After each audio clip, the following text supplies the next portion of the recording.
খেলোয়াড় মামুনুল হক আমাদের মাঝে উপস্থিত হয়েছেন। আমি সর্বপ্রথমে মহান আল্লাহ রাব্বুল ইজ্জাতের দরবারে লাখ কোটি শুকরিয়া আদায় করতে নিয়ে অত্যন্ত মহৎ একটা উদ্দেশ্য নিয়ে এখানে একটা ফুটবল টুর্নামেন্টের আয়োজন করেছি।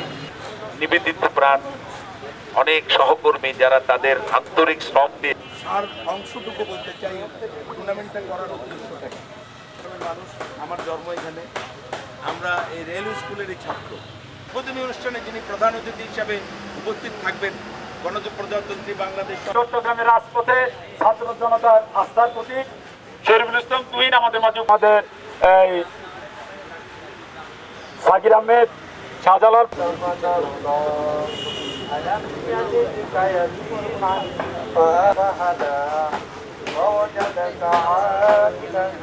আপনার একজন আমাদের খেলোয়াড় মামুন সহ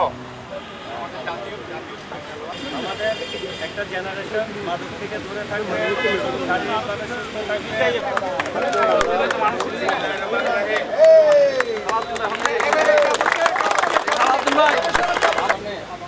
ভাই একটু সামনে ওকে